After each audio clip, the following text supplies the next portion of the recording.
Welcome to JCON!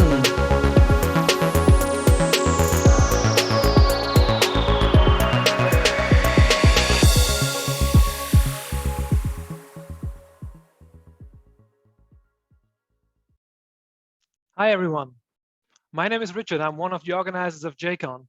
And on behalf of the whole JCON team and our sponsors, I would like to thank you for joining JCON today. We appreciate your attendance and hope you will have fun and learn something new. With over 130 sessions from 56 speakers from 56 countries, 160 sessions, 10 workshops, and over 2,500 attendees from 6 continents and 77 countries, this is the greatest JCON yet. A big thank you to everybody who made JCON happen and to our partner Java user groups. A special thanks to our sponsors. Make sure to check out their websites, products, and services for the Java community. And if you are interested in learning more about Quarkus after this session, check out our promo code in the chat to access a free Quarkus training.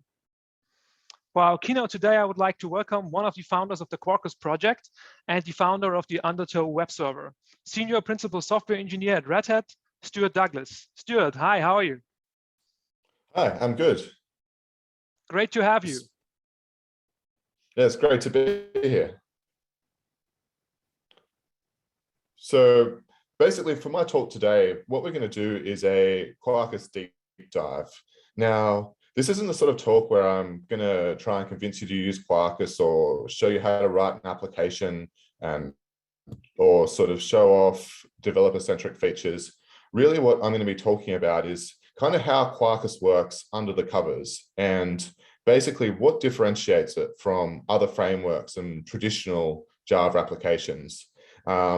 If you've never used Quarkus before, don't worry. I don't assume that you really know anything in particular about Quarkus.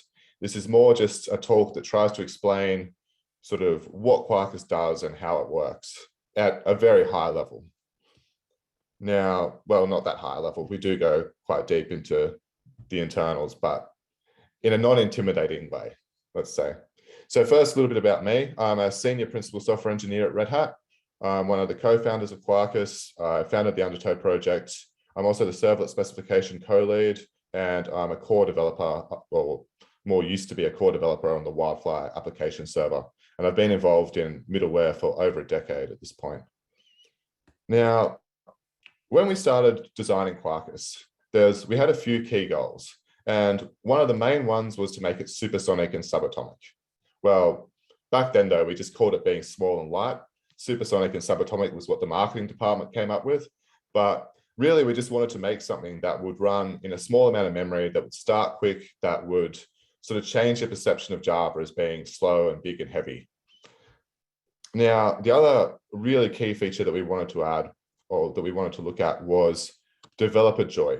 We wanted developers to really love Quarkus. We wanted them to just be a really nice framework to use. We wanted it to just kind of get out of the way and let developers focus on what they do and to just have the best developer experience out there with Java. Now, on the face of it though, these are very much contradictory requirements. If you want to make something as small and light as possible, how do you then add sort of all these developer-centric features without just bloating it up and making it bigger again? And the way we've worked around that basically comes down to Quarkus's unique architecture. And this is where all the secret sauce of Quarkus comes from. Now, if you've ever seen sort of any other Quarkus presentations or looked on our website, you might have seen an architectural diagram that looks like this. Now, this just tries to explain that Quarkus is a modular framework. You can pick and choose which features you want from the extensions at the top here. And then we have Quarkus core running down the bottom. We have things like Jandex, which will allow us to scan for annotations efficiently, and Gizmo that let us write bytecode. But this picture doesn't really tell the whole story. Really, most things in Quarkus consist of two parts. There's a runtime part that actually ends up in your application. And then there's a deployment time part that is only used when building your application. So really our architecture diagram should look more like this. We have this whole build time side that's only run when your application is built. Still has an extension because each extension has its own build time processing components. Then we have like our core deployment processing framework, and that looks at things like annotations with Yandex and writes bytecode with Gizmo, and the whole thing runs on hotspot or a normal JVM because we don't run the actual build time natively. And then at runtime, you have the runtime parts of the extensions. Then we have what we call recorded startup code, which I'll cover in a minute, but this is basically just the instructions that we've come up with to enable your application to start. And then we have our lightweight core runtime and dependency injection, and this can run on both hotspot and substrate VM. Now, cool, you've come up with something new. Why? What benefits does this bring? And basically, if you're trying to make something small and light, code is the enemy.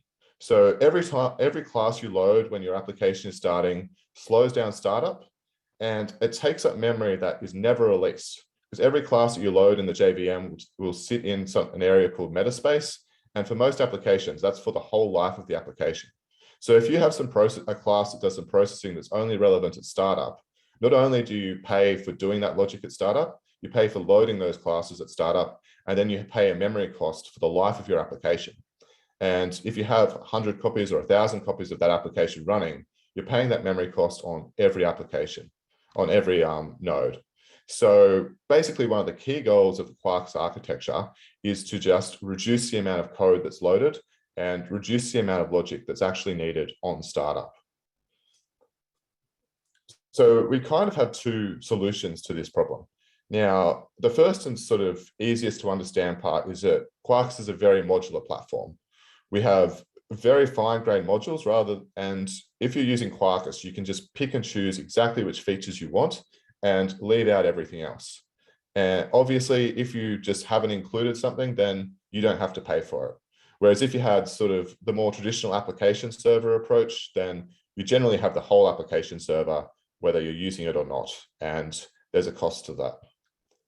And the other solution we've come up with is what we call build time processing.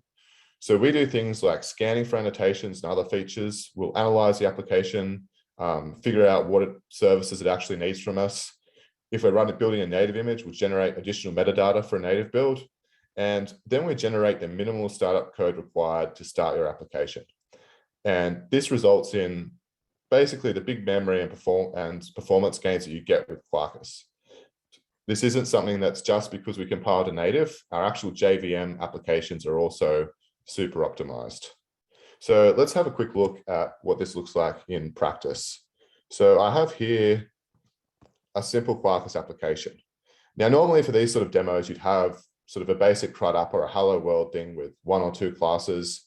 And I've kind of done that for this example, but a bit bigger. So I've got here just a simple JPA entity, which a lot of you guys have probably seen before. And it's just a fruit, it stores the name and the ID. But just to show that this works for bigger applications as well, I've then auto-generated 100 other fruits just the same. Now, there's nothing special, but this is just showing that Quarkus is still really fast and really small, even with larger applications. I've also got a resource here that's just a JAX-RS resource. It injects a fruit service to do operations on the fruit and then serves it up to the user. And then in this injected fruit serve, and once again, there's also 100 of these. And then we have an injected fruit service that performs the database operations and 100 of these as well. So now if I build my application,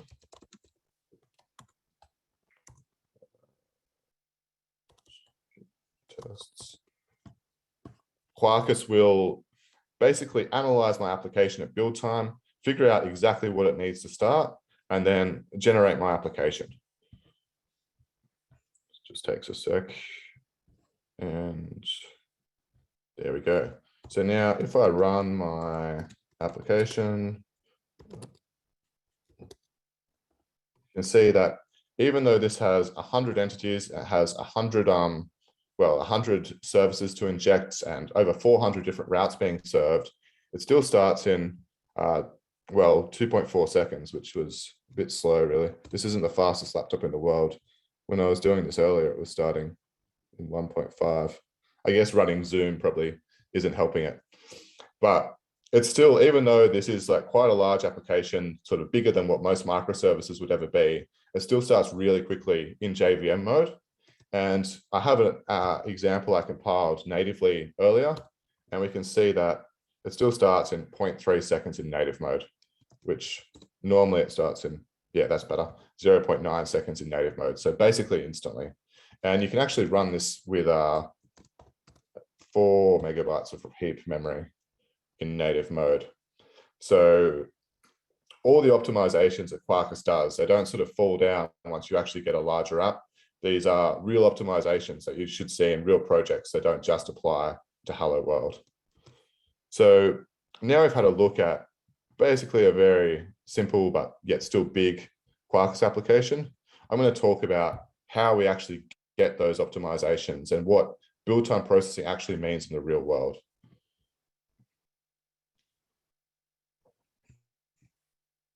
So basically, when an application starts up, if you had a more traditional Java application, every time it starts, it will do things like scanning for annotations, might pass deployment descriptors if it's a Jakarta EE app. It'll generally need to generate some sort of internal meta model to figure out exactly what needs to be started in what order, and then it will start those services. With a Quarkus application, those first 3 steps are done at build time. So all the Quarkus application does is just start the services that are needed. So basically the end result of a Quarkus build should be just enough bytecode to start the services that your application requires and not start anything else and not waste any time loading classes that your application won't need.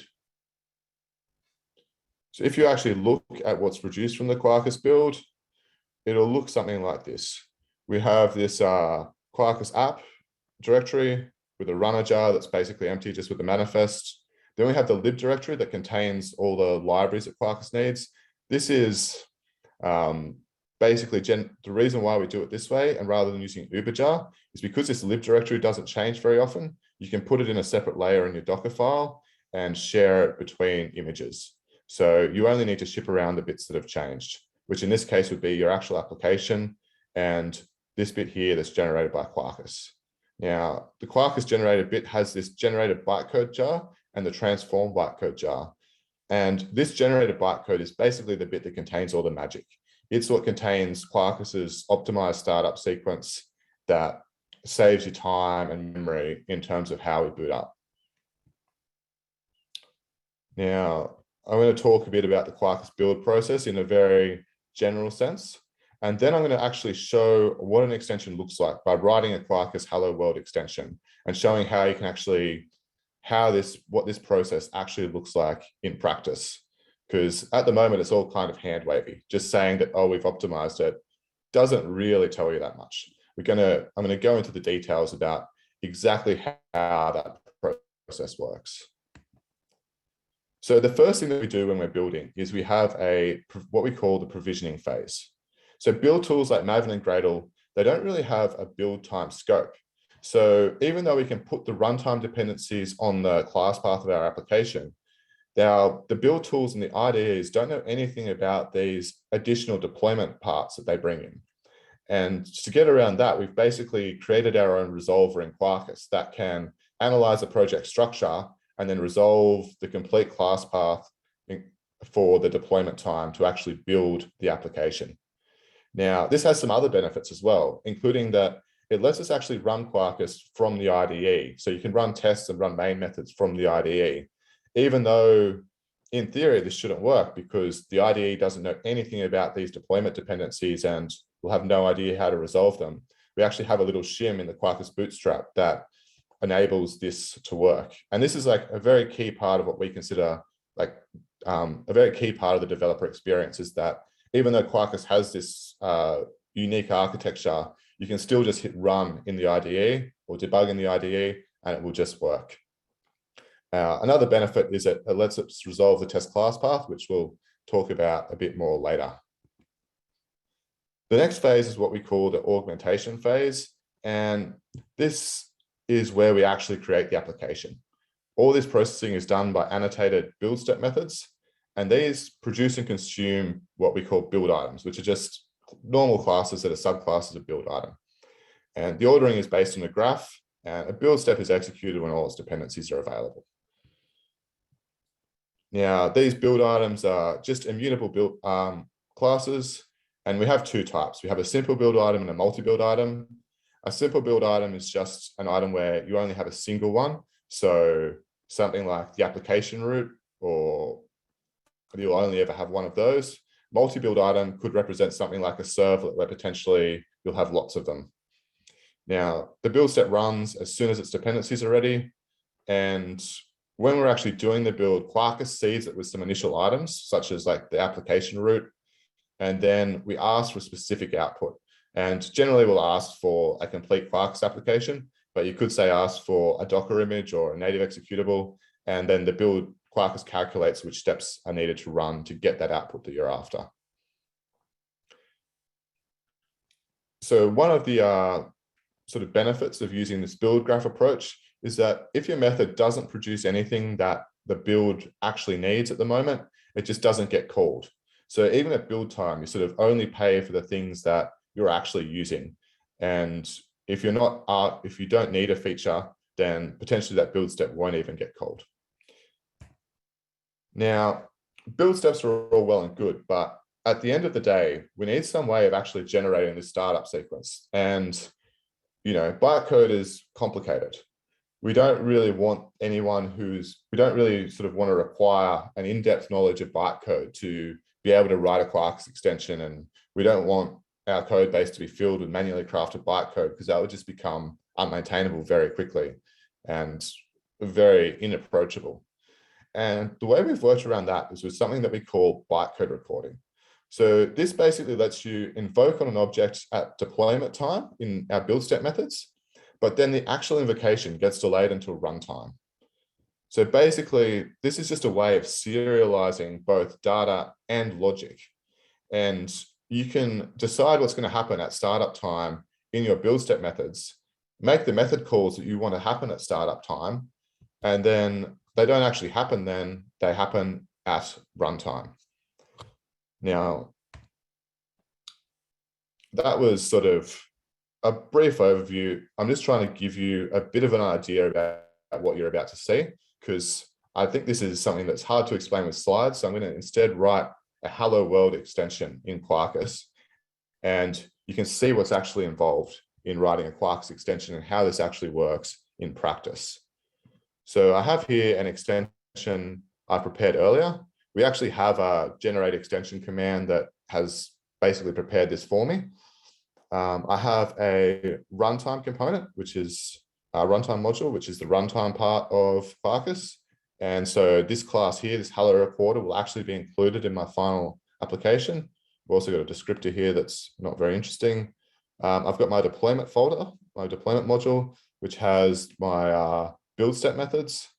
And then I've got an integration tests module, which we're not actually going to use this for testing, but instead I'm going to use this as my example application that I can actually run to show the extension in progress. So if we go back to this extension processor, it's got one build step, and it basically returns a single build item called feature build item. Now, this is as simple as a build step can get. And all this feature build item does is basically list the extension in the list of installed features when Quarkus starts. So somewhere else in Quarkus core, there is another build step that will consume this feature build item, and using that, it will generate the list of installed features. This isn't really very interesting. Instead, what we're going to start with is a hello world example, because that's really traditional. So in my recorder, because I want the hello world to actually run at runtime, I can go hello public void say hello.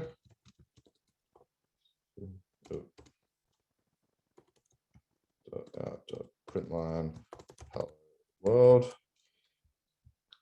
Okay, there's my hello world method. Now I actually need to tell Quarkus to run this at runtime. So I'll create a new build step method, and this, because it's going to record, it also needs a special record annotation. And we'll say void say hello. Now here I'll actually print a debug message so you can see when it's called. print line about to say hello. I forgot, I also need to actually inject this recorder, so I have something to invoke on. So Quarkus will just automatically call this method as part of the build process and will inject this recorder into the method for me. I don't have to worry about where it comes from. And then I'll call this say hello method. Now, I'll build my extension and my example application. And we can see here that when I've built this integration test example, as part of the Quarkus Maven plugin, we have this about to say hello message. But even though I call say hello here, it doesn't actually get run then. Instead, Quarkus has recorded that this has happened and written out bytecode.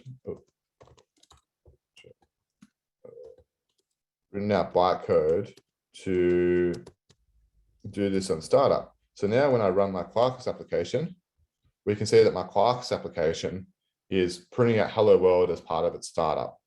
If you're wondering why there's no additional blurb here, it's just because I've configured it not to show the banner and not to show logging, just so it doesn't get in the way of our super fancy hello world extension. Now we can also pass in parameters into this method. So I could make it say hello to someone.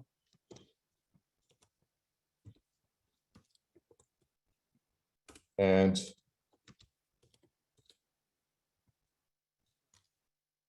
if we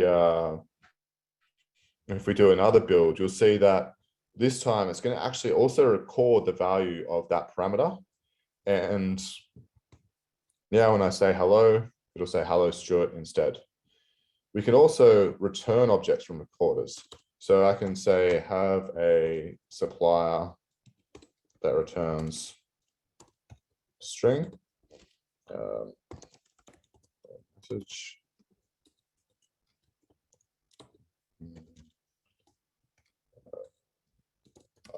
Everyone. So it's a supplier now, and then I'll change this to be supplier string.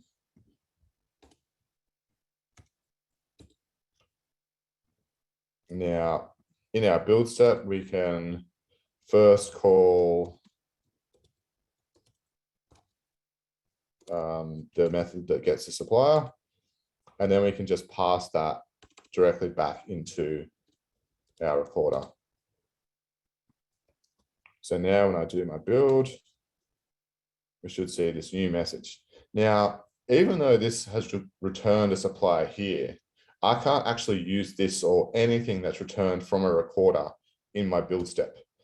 And the reason for this is that this invocation hasn't actually happened yet. So we can see down here that it said hi everyone, as you would expect. But because this basically represents an invocation that's going to happen in, try and call say supplier.get here, everything will fail when I try and build it. Now, this sort of shows you the basics of what Quarkus does at startup, but at the moment it's not that interesting because it doesn't interact with the application at all. So I'm going to write a slightly more advanced hello world extension where I'm going to create a hello annotation, and every instance of the hello annotation we find in the application, we will say hello to whoever's mentioned in that annotation.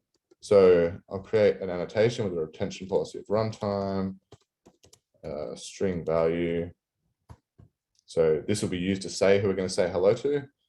And then I need to change my recorder back to just being string name, because we're not going to use the supplier anymore.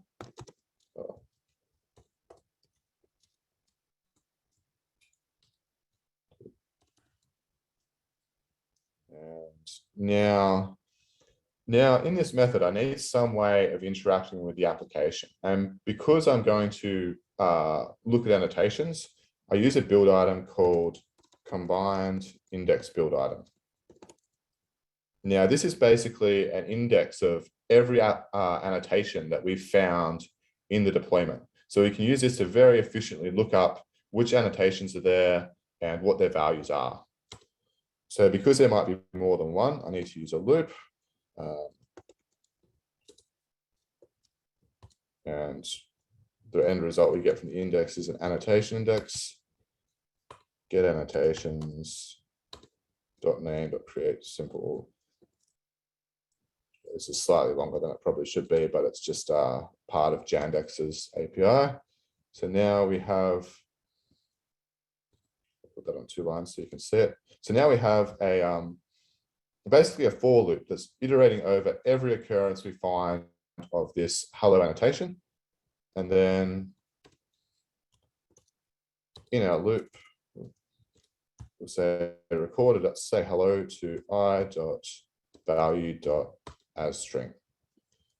So now if I go into my integration tests folder, there's actually already a class here. We'll just add this hello annotation. Hello, should, another one, hello JCON. And now we should actually see that Quarkus will look at these annotations at build time and encode these hello messages into the startup sequence. So the build is done. Let's actually run it. And there we go. We've got our 2 messages. Now, even though this is sort of a really simple example, you can see how you can actually use this to actually create meaningful extensions. Because what this is doing is basically what at the core of what the majority of Quarkus extensions do. They, in a build step, they look at the application, they figure out from that what they need to do to actually, what they need to do on startup, and then they just make recorder invocations to actually do that on startup and generate this efficient startup sequence that Quarkus can just run directly without needing to do any more processing at startup. So this is basically the core of how Quarkus optimizes its startup process.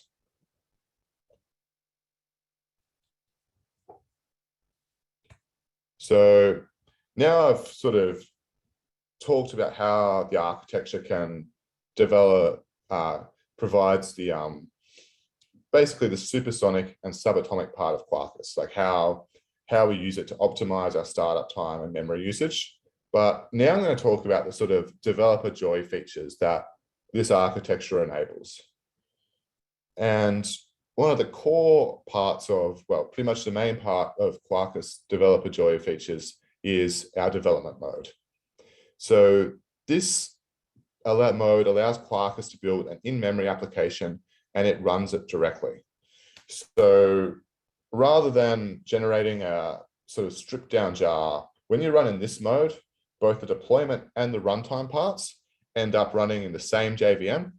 Takes a bit longer to start, and it's definitely a lot more memory heavy, but it enables us to put features that makes developers' life easier into the deployment parts of Quarkus, where they don't affect the runtime of the application because they don't actually make it into the final application. But you can basically sort of get them for free because we can add as much weight as we want to the deployment side, and it doesn't really matter because it doesn't affect how much it starts, like how quickly the application starts or how much memory it uses. And you don't have any security concerns with developer features ending up in the runtime application. So one of the first ones I'm going to talk about here is what we call dev services. Now, this is basically automatically integrated test containers. So if you don't configure an external service, but you've added the extension, so something like a database or Apache Kafka, Quarkus will just automatically start you when you're running in developer or testing mode. So basically the way that this works is in one of those build step methods that I've showed you earlier, we have some code that just checks to see if the service has been configured. If it hasn't, it will just use test containers to start the relevant service and then create a build item that represents the configuration that Quarkus needs to connect to that service.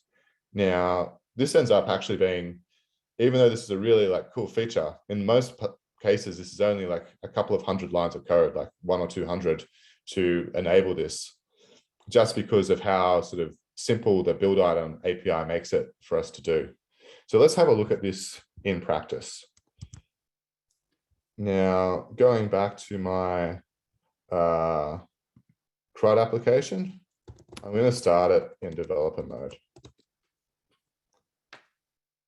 Now, what we'll see as it's starting up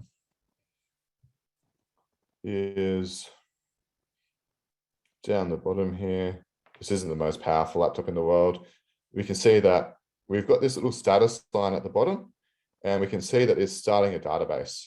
Now, we don't fill the logs with all the sort of Docker output. We just have a nice little status line. And now that that's started, the application has started. And we can see that dev mode does take a little bit longer to start. It took 11 seconds in this case, but a lot of that was actually just starting the Postgres database. Now, if we have a look at the configuration here, we can see that the reason why this started was just because even though I configured a production mode database so I could run it earlier, I haven't configured it for development or test mode. So we just get this automatic PostgreSQL database for free. Now, we think this is a really cool feature because it basically just lets you start using Quarkus straight away without setting anything up. Now, one of the really neat things about this is that this also works when we're running native mode tests as well. Now, when we're running tests in native mode, we don't actually have sort of a Quarkus application in dev mode with all of, with sort of the JVM side of things running around. We just have a native executable that we need to run. So the way we can actually make this work with our build item based architecture and our support for partial builds is that we run a partial build and we just ask for the build items that the dev service processes ask for, which is the rather long dev services launcher config result build item. And when we do this, Quarkus will run just the build steps that start the test containers, and anything that they depend on, and then give us all the resulting configuration that will let us connect to those running containers. And then we just pass it in as system properties to our native image. So this is just one of the great things about the flexibility of the build steps and basically our graph-based build system, is that you can just ask it for things that aren't a full Quarkus build that are still useful in other ways. Now, one of the other sort of major developer mode features that we have is something that we call live reload. Now, this isn't a new thing in theory. Like, people have been replacing classes inside Java class loaders for, well, more than a decade, for probably more than 2 decades. But the big difference with the Quarkus approach is just how integrated it is. If you start a Quarkus application in dev mode, you just get this out of the box. All you need to do is edit a file, reload your browser, and you can see the changes straight away. We take care of every aspect from compilation to the setup, so you don't need to basically do anything. Now, because we consider this a core feature, we also have tests for it in the majority of our extensions. So we actually have a testing framework that tests that all our extensions play nicely with this, and that basically you won't get issues with the class loader drop, with memory leaks or other problems that will cause it to not work for some projects. We really want this to be something that every Quarkus developer can just use. It's not sort of something that only works in small projects and then doesn't work once your project gets bigger and you start adding more features. Now, we also try and optimize this for speed. So we do actually profile the live reload startup and cache what we can and just try and make it as fast as possible. Now, the way that this actually works is that normally when you send an HTTP request, Quarkus will have a copy of your application and we'll just send it back. But when we have live reload, this HTTP request gets intercepted very early on in the process. Like, basically, this is the first thing that runs in dev mode when your request comes in. And once we've received that, we run a source file change scanner and see if you've made any changes. We then, if you have made changes, we'll then run a compiler, and we automatically set up the compiler based on the class path and compile those changes. And we don't just support Java compilers as well. We can also run Kotlin or Scala, or it's basically we provide an SPI, so anyone can write an extension to compile things in library load. And then we completely rebuild the Quarkus application in memory while this request is still sort of paused here. And then we end up with this new version of the application that has these changes incorporated. Now, then we just let the HTTP request proceed as normal, but instead of going to our old application, which is now basically gone, instead it just hits this new version and returns the result. And that gives you the feeling of immediate feedback. And all this stuff sort of happens much faster than what you would think. So going back to my example here, I have here a fruit resource that just serves, oops, I have here a fruit resource that just serves on /fruit. So if I open up my browser and go to /fruit, it's just serving up an empty array because I don't have any data there at the moment. I'm just going to hack this up. Start of new fruit one. Now, if I go back to my browser and hit refresh, we can see that almost instantly that change is live. So even though this application is now much, much bigger than the usual Hello World applications we'd show this off on, it's still almost instant feedback. It is slightly slower. Well, it's 1.7 seconds. Usually it's about 1 second, but I don't think Zoom is doing it any favors. But it's still like a really fast developer feedback loop, even with much larger applications.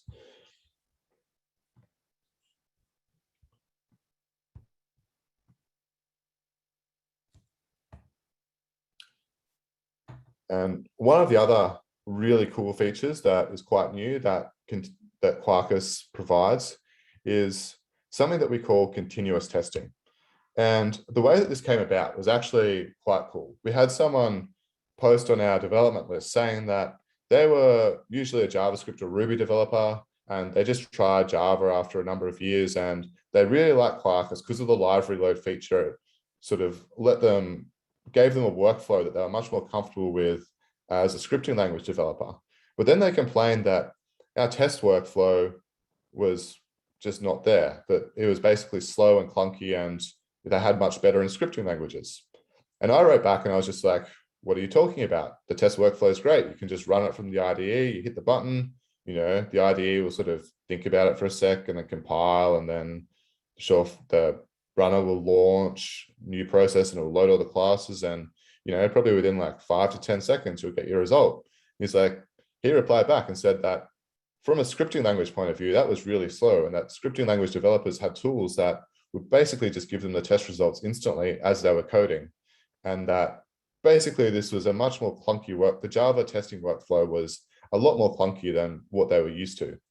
Now, I could have just kind of left it at that and said, well, that's just how it is in Java. But then I just sort of started thinking about what we actually need to run tests. Now, the first thing we need is the test class path. So if we're going to run the tests in dev mode, we also need things like JUnit and possibly Mockito and other test scope dependencies that just aren't there when you're running a normal application. But as I mentioned earlier, Quarkus already has the ability to resolve the test class path. So I could just load up a new instance of Quarkus in memory, but resolve the test class path instead of the development mode class path. Now, we also need to be able to compile and hot reload tests as they're changed. Now, as I just showed you, Quarkus already pretty much has that. We also need like an isolated class loader to run the tests so that they don't interfere with the existing dev mode process. And luckily, Quarkus runs in an isolated class loader by default. So I basically realized that all we really needed to do to implement continuous testing was a test runner. And how hard can that be? And it turned out that coming out with the initial implementation was fairly easy, but then getting the developer experience right was quite hard. So going back to my developer mode, you may have noticed this little console down the bottom, and it says press R to resume testing. So now if I press R, it's going to start the test. And the first thing it's going to do is start another PostgreSQL instance. Because I'm using dev services, we don't want the dev mode Postgres interfering with the test mode Postgres. So it just creates two unique instances for them. And now it's running the tests.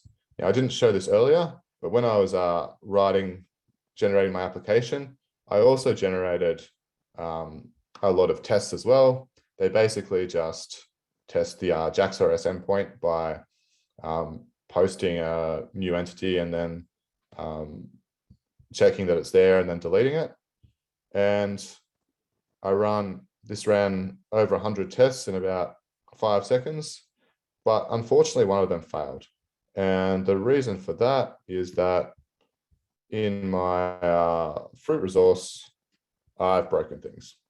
So now if I just change this back, so fruit service.list and hit save, we can see that it's running one test now rather than 100.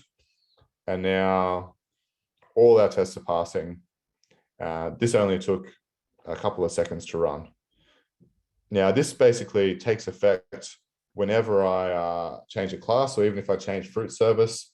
Say if I introduced a compile error, it will tell me there's a compile error. When I fix it, it will rerun that test. And it only runs the tests that are relevant to the changes that I've made. Now, out of all the things that,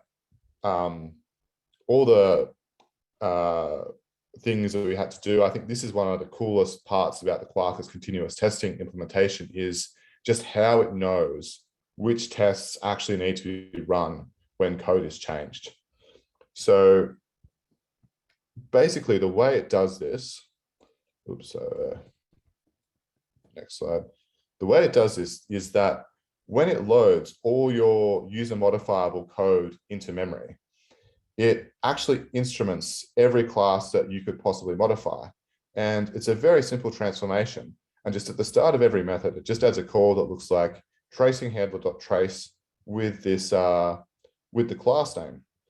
Now, when we run the tests, at the end of each test, we check this tracing handler and see which classes have actually been touched by that test. And from that, we can just build up a map of which tests are testing which code and vice versa. So whenever any code is run, we can basically know exactly which tests to run and only those tests.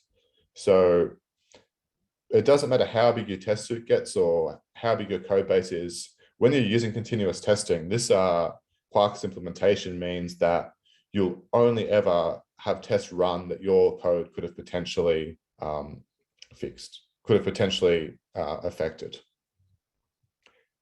Now, the last thing I'm going to talk about is the dev UI. Now, showing this off, I can just press D in the console here to open it. And basically, it's just a page that lists all the extensions and lets extensions add additional functionality. So, for instance, for Flyaway, which I'm using to manage the database schema, if I click here, I can actually run clean and migrate operations just from the dev UI. If I can also look at what's actually in my application. I can look at all the beans that I've got. And I can also edit configuration.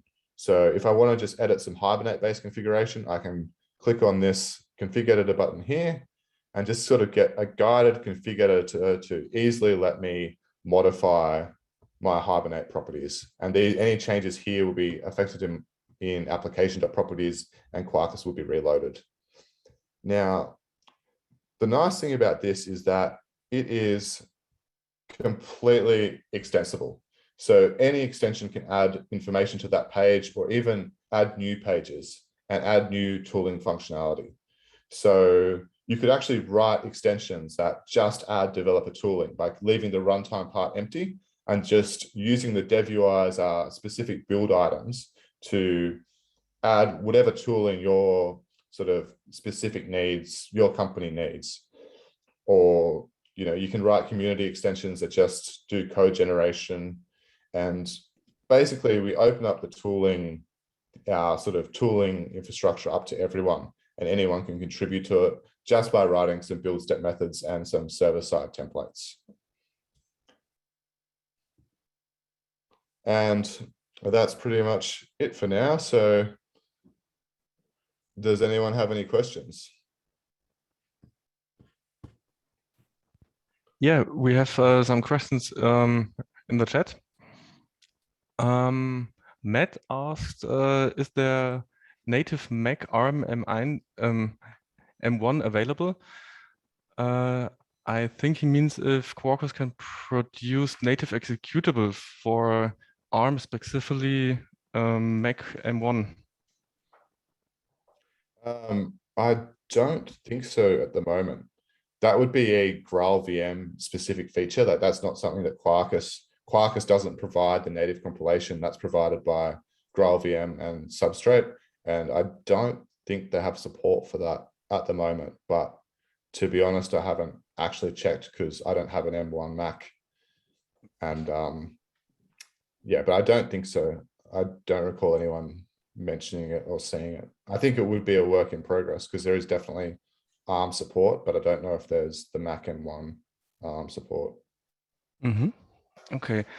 The next question, when you wrote the JCON extension processor, you created a recorder, and Theo asked, what exactly is a recorder? So a recorder is just a class that sits in the, basically it's just a class that would be part of the runtime module that contains the logic you want to run at startup. So it's just a normal Java class with an annotation, but Quarkus knows that this is something that you're going to use to record invocations at build time, and then it will actually run those methods at startup time. So this is a completely new concept as far as I'm aware. Basically, the closest thing I can think to it is something like the Excel macro recorder, if you ever use that, where it would record your actions in Excel and then print out the VBA script that corresponded to it. Basically, in the build time, you invoke the methods on this class, and Quarkus has created a proxy of that class, so they don't actually get invoked directly, and then those actions happen at startup time instead.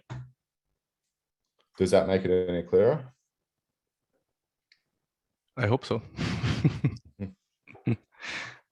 And the last question until now, is it possible to exchange a CDI bean like the fruit service based on an environment property in production mode after the jar is built and deployed? No, all that is resolved at build time. So there are tricks you could use to work around it, but that's one of the that's just one of the compromises with this architecture, is that we don't sort of resolve stuff at startup. It's all resolved at build time. So you can't modify that resolution once the application is built. You need to build a new version of the application with that alternate resolution. Mm-hmm. And the next question, can I use JDK 17 with Quarkus 2.3.0? Just published yesterday, so documentation is still sparse. That was JDK 17 that you just saw. So yes. Okay.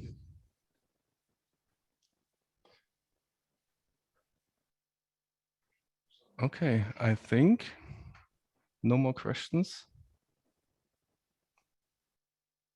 Here. Thanks for the really cool possibilities that I have with Quarkus. Which constraints do I have? Well, the main one is just what I mentioned earlier, is that when you build your application, it's kind of static. If you want to have lots of different, basically lots of different configurations and select between them at runtime, Quarkus isn't really designed for that. Quarkus is designed to basically create an immutable application that you run. And if you want sort of something else, like you want to select between different CDI beans or different databases, you then just build a new image, like a new Quarkus application with that different configuration, rather than allowing all that, all these options to be set at runtime.